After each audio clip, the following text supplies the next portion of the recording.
In 1989, a toy company called Sunshine Playthings Inc. filed for bankruptcy. Their entire catalog of toys disappeared from store shelves in less than 3 months. At the end of September, they announced a recall on their top-selling product, a battery-powered stuffed animal called Buddy Bear. Sunshine wasn't giving any details about the recall, but news outlets reported that several 100,000 bears were being removed from stores nationwide. This was unusual for such a small company, but it was nothing compared to what happened next. On October 17, 1989, Sunshine Playthings Inc. issued a second recall notice. This time it was for every single toy they sold, including several 100,000 units of their 1989 product line. The company was effectively wiped from the faces of the earth. But why? Well, the official explanation was that several of their products posed a strangulation hazard due to a design flaw in the pull tabs of their packaging. But that seemed odd. None of their toys had pull tabs. Not only that, but the company didn't respond to inquiries. No press releases, no interviews, no statements, and that was extremely unusual back in the 1980s.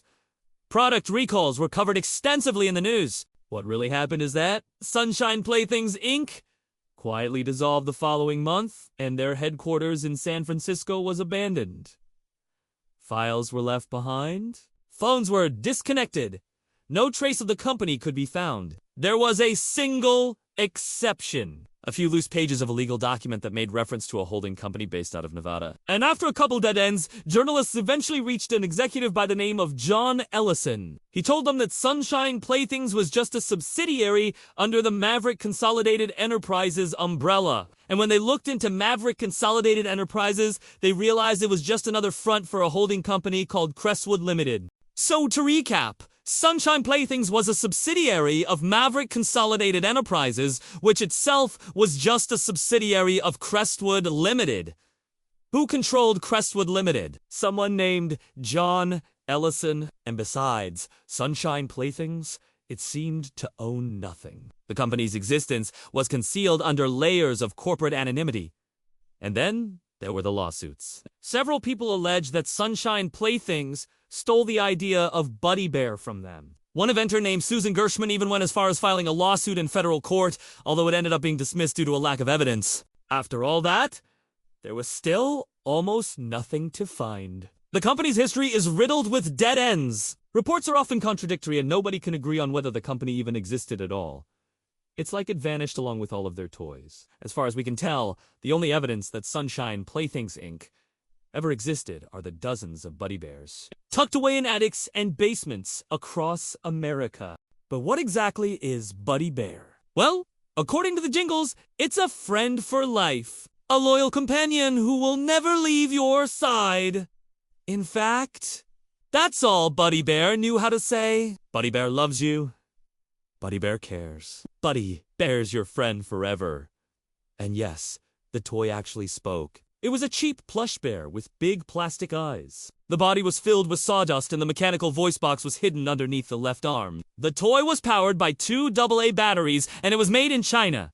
It was never the most sophisticated toy. It didn't have moving parts, lights, or other special features. But it was surprisingly popular.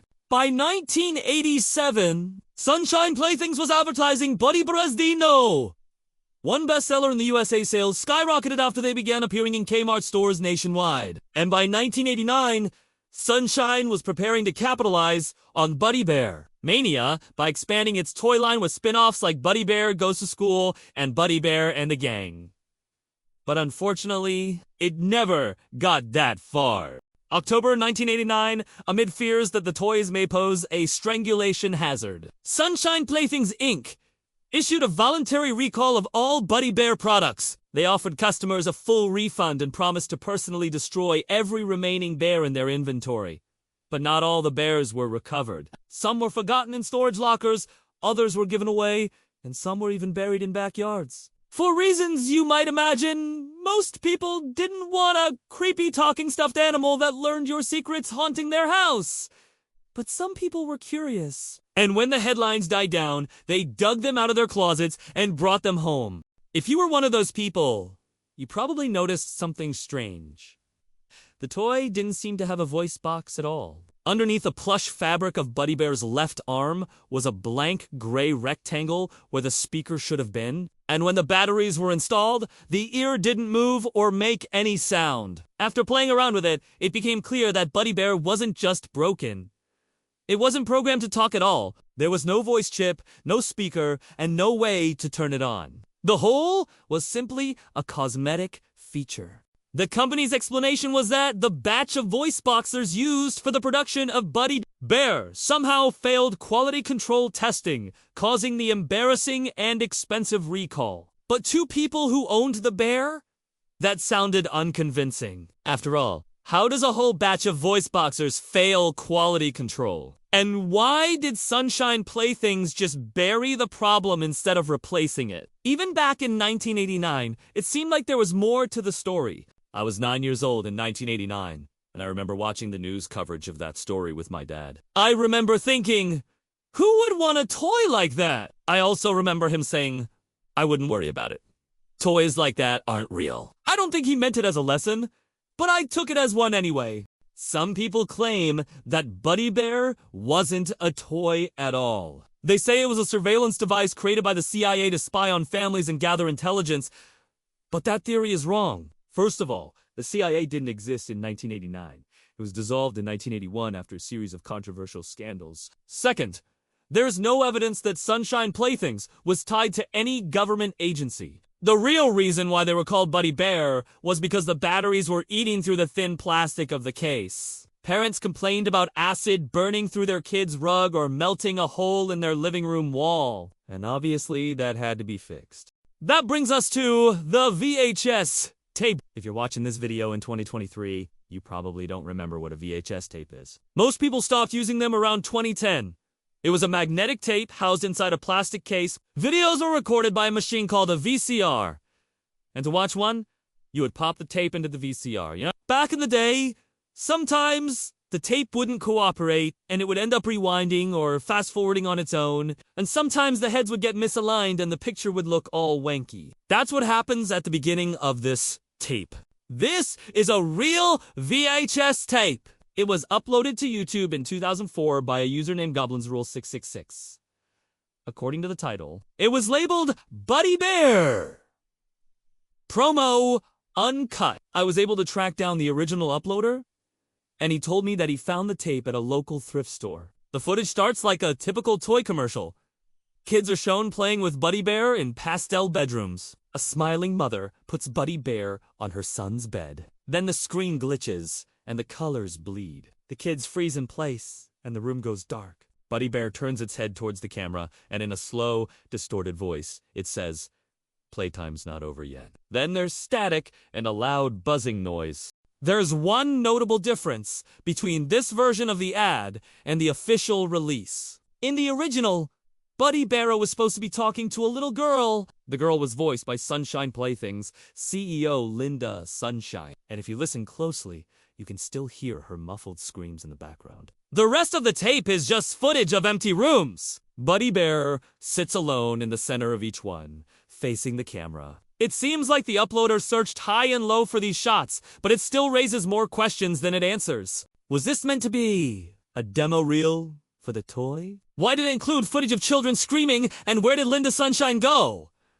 She disappeared right along with the company. If you want to get your hands on the original Buddy Bear, you'll need to win the lottery first. They were appraised for $1,200 in 2011 and sold for $2,000 in 2014. And that's just for the regular version. The prototype model sold for $10,000 in 2017. And that's not even the rarest one. There's a legend that Sunshine Playthings planned to release a demonic version of Buddy Bear before they went bankrupt. The concept was scrapped when the company dissolved and the prototype was lost until 2021.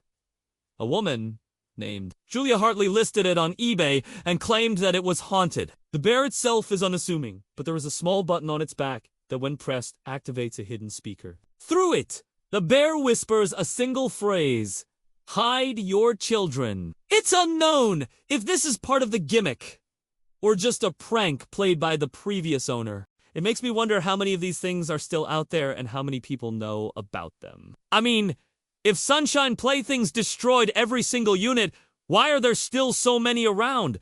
Is it possible that they didn't? Did some of the bears slip through the cracks? What if they're still transmitting data to this day? How many secret messages have you heard? Now, there's a rumor. If you find a buddy bear at a yard sale, thrift store, or in a box at the back of an attic, don't touch it. Don't speak near it. Because if you do, it learns your voice, and when the batteries run out, it doesn't stop talking. Hey! Sorry again about the quality of my voice. I'm getting over a cold.